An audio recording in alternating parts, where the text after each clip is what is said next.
Hey, what's up everyone? This is Snicked back with another Royal Revolt 2 Elite Raids base review. Thanks for checking it out.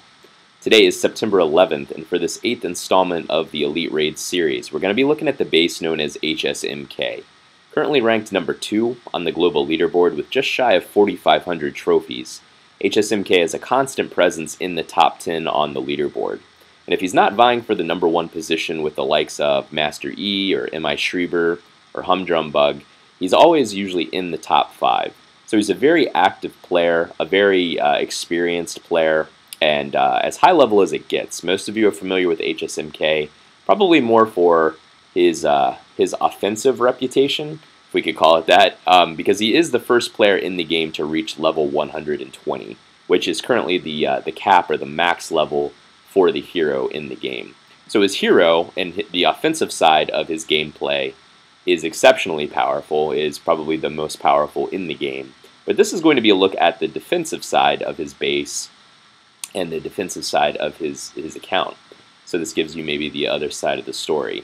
And I know, like Master E, HsMk is a little bit of what passes for a celebrity in the community of Royal Revolt 2. So this will be a really interesting review to dig into his base and see just how strong and just how formidable it is. So another thing about HsMk is that he's because he is often online and he's really tactically savvy. He's constantly changing his base design. I would say that he changes it probably every 24 to 36 hours. Most of us are familiar with a base that we often raid or we often go into, and we develop kind of a sequence for when we use spells and when we spawn troops. And we get a little bit comfortable and, again, develop basically a rhythm with working through the base, which does make it a little bit easier to go into the base to either earn gold or earn trophies, medals, etc. Well, HsMk turns all of that on its head because any of his attackers are dealing with an entirely new base, like I said, every day or every 2 days at most. And so he's constantly changing his base design, and these are not cookie-cutter base designs that he's using. These aren't the base archetypes that we've looked at in the past, such as the Clover base. Now, while those base archetypes are archetypes or are common base designs for a good reason, they're all very effective in their own right, HsMk is always coming up with something new, something novel, and usually very effective. And so I have to give a lot of credit to him for his creativity in base design, because we have 27 tiles at the max level on the castle gate. We have 16 towers. We have 11 barriers. There's only so many different iterations or so many different changes you can make. Those are a lot of variables, but there are only so many real effective base designs that you can come up with in the game. And HsMk is always turning out new and interesting ones. And so this base design is one I've never seen before. I may have seen it, something similar to it, on another base, but I've never seen it on HsMk. And it is a new base design of his. So this is sight unseen for me, and this is exactly how you would see it as you would go into his base for the very first time to check it out, to assess its strengths and its weaknesses and its layout, and how to prepare before you go into the raid itself. So with that, let's check out the base. You'll notice here on the right side of the preview in his mini-map, we have kind of a long, there's a little bit of there's a 90-degree turn there, but we have a long, relatively straight path where there's not a whole lot going on. 3 blockades, and then in the upper left corner there's either a Firebolt or a Skull Tower, because those are the only 2 tower types that he has. His Firebolt towers being more prevalent than the Skulls, but this is probably the point where we'll burn up our first Sonic Blast. With these 3 blockades, what we'll want to do probably is melee and spawn a cannon to take down the first blockade so that we can get through blockades number 2 and number 3 with a Blade Storm, rather than getting held up and losing a few seconds. So that is something I'll often do, is on the first blockade, especially if there's a row of blockades that are right after the blue square, which is where you start out in the raid. I will often use a cannon or 2, and then just melee that first blockade down, and then use the Blade Storm on numbers 2 and 3. So in this case, that's what we'll look to do. Excuse me. And after that first tower, we go into a 180-degree hairpin turn, and you'll notice there's a little bit of a choke point here. But what will be interesting to see is that this is a choke point that only has one tile of overlap. So the 180-degree turn that's right after that first tower has one tile of overlap with the parallel path that's right above it, which of course is the path that is essentially the final approach up to the Castle Gate Square itself. So there will constantly be troops coming down. HsMk, I know his waves have, they're all maxed out at a morale of 40, and so we'll be looking at, excuse me, a huge number of troops constantly being replenished and constantly coming down out of the Castle Gate to defend the base. And but only so many troops can camp out on one tile, and will only camp out on one tile before they hit a saturation point, and then any additional troops will kind of overflow basically and continue out into the base. And so that's why it is usually beneficial to have two tiles at least for a choke point or a parallel path rather than the one tile here. So it'll be interesting to see how that works out in practice. But anyway, once we make that first 180-degree turn, we get down into what I call a gauntlet, which is basically just a small passage in the base that that has towers on both sides and blockades that are arrayed throughout. And so this is the defensive heart of the base, and is going to be really difficult to deal with. And this is an area where if we rush in too soon, we're going to end up being killed prematurely. And so if there's any area of the base, maybe right up before the Castle Gate Square, where we're really weak and low health, and we don't want to be killed by the Castle Gate itself, where we would need to scroll. This is going to be the point where we would need to scroll. And so, again, on the left side and on the right side, we have towers here. On the left side, we have 5 towers. 3 of them are on-corner towers, meaning they're going to be very easy to hit, and our pyromancers or our cannons would be able to come through, and we know would hit those with ease. But then we have 2 other towers that are set back from that, and those are in-corner towers, and are most likely Firebolt towers. And each of those towers will have to be dealt with in turn. There's really no firm guarantee that our pyromancers or our ranged DPS that we're bringing in to raid the base would attack those. So if we're going for a full 100% victory, we would be looking to attack each one of those towers and giving it the personal attention of the hero. Now over on the right side of the gauntlet there, we see there are 1, 2, 3 towers, and none of those towers are in-corner towers. They're all on-corner towers. Whether they're Firebolt towers or Skull towers, it's hard to say. The first tower will be dealt with on the right side, coming up out of the initial path. So we'll really only be dealing with the last 2. And again, neither of them are in-corner towers. So it'll be, again, interesting to see how that works out in practice. But once we get down through the gauntlet, things become relatively straightforward. We have 3 towers in a corner there in the lower right, on the far right side. Those 2 towers in the lower right corner could be dealt with effectively with just one Sonic Blast. The blockades are relatively few and far between. There's a little bit of resistance up here in the upper right, and we do have 2 in-corner towers in the upper right, and so HsMk is using in-corners up there, and that could be a little bit difficult as well. But we will, it looks like, have taken out all the towers that are on the left side of the path at that point, and so this shouldn't be too terribly difficult to deal with, in theory anyway. And then finally we get up to the Castle Gate Square itself, which has no towers around it, which will probably be a relief once we get up there, because it'll be really difficult to deal with anything other than trying to get the Castle Gate down before the timer runs out. Looking at the troops, we have Arblasters, Mortars, Paladins, and Frosters.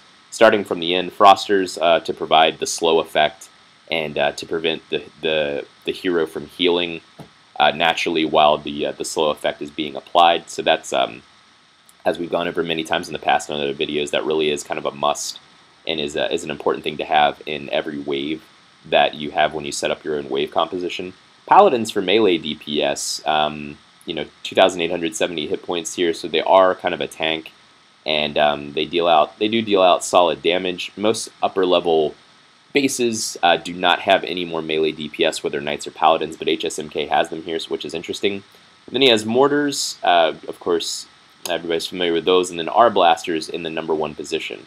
And so I'm debating here on whether or not to bring Frosters or Mortars, because both Paladins and Arblasters are highly susceptible to poison, but the but the mortars are going to constantly be behind me, kind of cleaning up in the background, and so there's really not a whole lot of point probably in bringing mortars along. It would be helpful if they were right up with me, but in this case, because the hero typically pushes out ahead, and we really don't have a whole lot of path overlap, I don't think there's a whole lot to worry about, and so I'm going to actually opt to bring Frosters instead.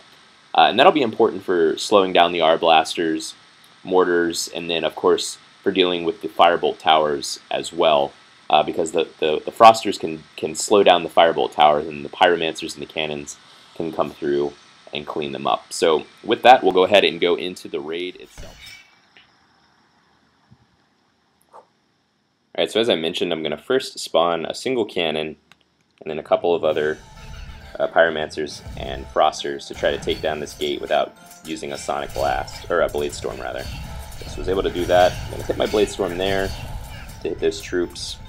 Heal early and often in this base, since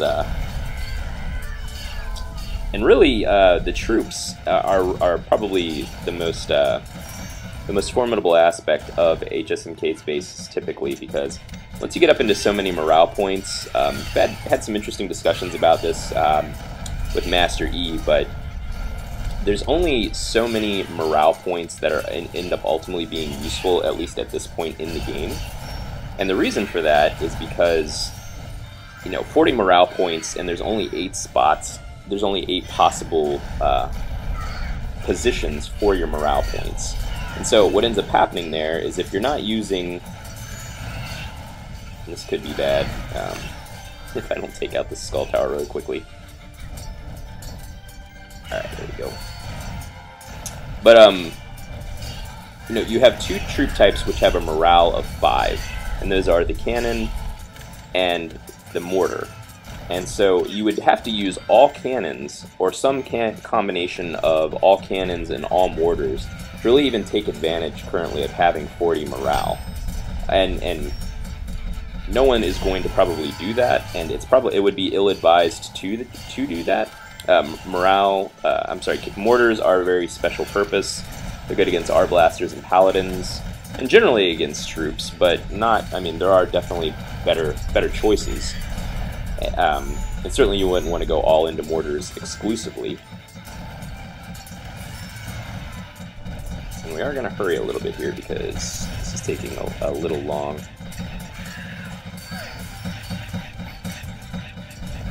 But anyway, you would want R-blasters, you would want Pyromancers, you would want troop types in those 8 slots, which don't actually, which wouldn't ultimately actually even add up to 40 morale. So you're probably looking at anywhere from 32 to 36 morale points in total that are going to be necessary. Now that's not a reason to not level up to max morale, because especially with the werewolf and the monsters coming on, it's going to be more important than ever to have that. But up until this point, it hasn't really made a whole lot of sense. So anyway, there's a victory. I didn't really talk through the base very much, but as you can see, 250 and then 7 trophies, 381 medals on HsMk. So a couple of things I wanted to point out there. Okay. Missed some decent gold and an alright piece of armor, but it's alright. So going back into the mini-map itself, I wanted to check out a couple of things here and make a couple of notes on HsMk's base. The first thing that really jumps out at me is in the middle portion of the base itself. So the portion that I earlier called the gauntlet of the base. And you'll notice there that those are the 5 towers that are situated right in the middle, in that middle area of the base itself. And as we went down through, in kind of a lower right trending direction there in the first third of the first half of the base, we dealt with 3 of those towers only. And in my recollection, they're really only skull towers. And the other 2 towers that were set back, that I referred to earlier as in-corner Firebolt towers, really aren't in-corner Firebolt towers for this portion of the base at all.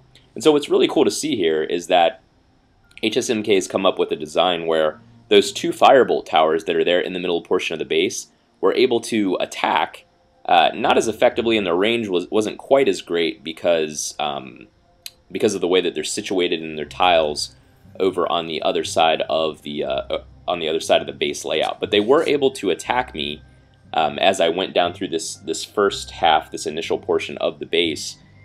But I was not able to attack them, and I wasn't able to attack them, excuse me, with spells.